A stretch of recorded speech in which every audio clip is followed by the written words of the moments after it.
మెదక్ జిల్లా శివంపేట మండల పరిధిలోని గూడూరు గ్రామంలో ప్రసిద్ధి పుణ్యక్షేత్రం శ్రీ గురుపీఠంలో కొలువు తీరిన శ్రీ దత్తాత్రేయ మహాస్వామి షిరిడి సాయిబాబా దేవతామూర్తులకు నేడు గురువారం కావడంతో Shri Gurupeetham charitable trust chairman founder Peddagoni Jinnaram Ramadevi Shiva Kumar Goud దంపతులు దేవతామూర్తులకు ప్రత్యేక పూజలు నిర్వహించి అనంతరం ఆస్ట్రేలియా వాసులకు గురుపీఠంలోని పంచవటం గురించి వివరించారు. అనంతరం నూతనంగా సర్పంచులుగా ఎన్నికైన వారికి శ్రీ గురుపీఠం ద్వారా శాలువ కప్పి సన్మానించారు. ఈ కార్యక్రమంలో ప్రణయ భాస్కర్, డాక్టర్ సుందర్, రచిత, రితిక, ప్రస్తుత సభ్యులు, రాజ్యం భిక్షాపతి, నూతనంగా గెలిచిన సర్పంచ్లు బ్యాగర్ నర్సయ్య, రాజుపేట వెంకటేష్, ట్రస్ట్ సభ్యులు రాజ్యం భిక్షాపతి, కొత్తగుల్ల యాదవయ్య, భక్తులు అధిక సంఖ్యలో పాల్గొన్నారు.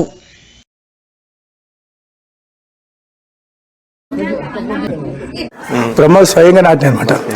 సపోజ్ ఇప్పుడు మనము పూర్వము రోడ్ సైడ్ మొత్తము ఇవే వృక్షాలు నాటేవాళ్ళు. ఇది మర్రి చెట్టు ఉంది, మర్రి చెట్టు, జూవి చెట్టు, ఈ చెట్లన్నీ ఏంటంటే ఒక్క ఎకరా వరకు కూడా వ్యాపిస్తాయి పని. అంటే వీటికి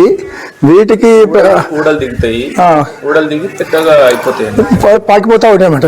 ఇప్పుడు మహిమలో ఉన్నది మన పిల్ల మరి అంటే అట్లా మనీ పాకిపోతుంది. ఈ స్వయంగా బ్రహ్మనాటిని వృక్షాలు అన్నమాట. వీటికి ప్రదక్షిణ చేస్తే చాలా శ్రేష్టం, దైవ స్వరూపాలు కాబట్టి. అందుకని చెప్పి ఒక 5 వృక్షాలను మనం ఇక్కడ నాటుతున్నాం అనమాట.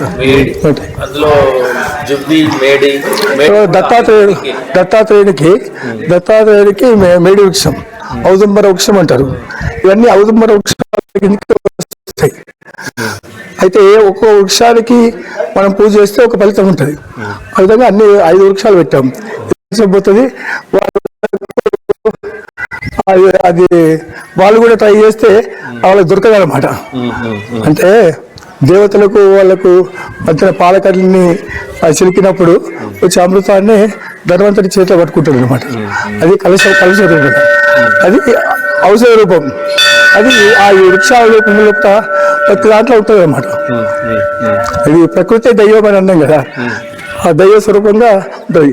ఒక వృక్షాన్ని నాటితే అది ఎన్ని రకాలుగా మనకు ఉపయోగపడుతుంది. దాని చెట్టు వేరు నుంచి స్టార్ట్ చేస్తే చివరి వరకు అది మనకు ఉపయోగపడుతుంది అన్ని రకాలుగా. ఒక రైకు వాతావరణ కాలుష్యాన్ని తొలగించడము, తర్వాత మనకి ఆక్సిజన్ ఇవ్వడము, ప్రాణవాయువు నదులకు వస్తాయి. ఇలాంటి పంచభూతాలు అనమాట. ఈ పంచభూతాల సమ్మేళనమే వృక్షాలు. కాబట్టి వృక్ష సంపద చాలా ముఖ్యం. వాటికి ప్రదక్షిణ చేస్తే మనం అన్ని దేవతలు చేసినట్టే. ప్రకృతే దైవం అనే కాన్సెప్ట్. ఈ ప్రకృతే దైవం. శాంతాకారం భుజగశయనం పద్మనాభం సురేషం విశ్వాధారం గగన సదృశం. విశ్వము గగన సదృశం అన్నీ అయితే ఉన్నాయో అవే దైవ స్వరూపాలు, ప్రకృతి స్వరూపాలు. కాబట్టి ఆ కాన్సెప్ట్ కూడా మనం తీసుకున్నాం. ఇదంతా నేచర్. ఇక్కడ గురువు వాళ్ళు గురు స్వరూపులు అనమాట. ఓన్లీ నేచరే. చెట్లు వెనక ఇప్పుడు ఉన్నాయి చెట్లు. అంటే అది ఏమైందంటే గుళ్ళు పెద్దవైపోయి చెట్ల మీదకి వచ్చినాయి. మళ్ళీ ఇప్పుడు సెంటర్ పెట్టేస్తాం అన్ని గుళ్ళు, అన్ని చెట్లు ఒక దగ్గర పెట్టేస్తాం. ఇంకా ఇన్కంప్లీట్ ఉంది, కంప్లీట్ కాలేదు. అది ప్రతిష్ట అయితే ఇంకా కంప్లీట్ చుట్టూ అవన్నీ బండలు వస్తాయి. అవన్నీ ఇంకా చాలా వర్క్ ఉంది ప్రదక్షిణలు చేసుకోవడానికి. ఇవన్నీ టోటల్ బండలు వేసేస్తారు. అన్ని దత్తావతారాలు వచ్చాయి కంప్లీట్గా, దశావతారాలు. అక్కడ బాబాయ్ పెట్టాం మొత్తం,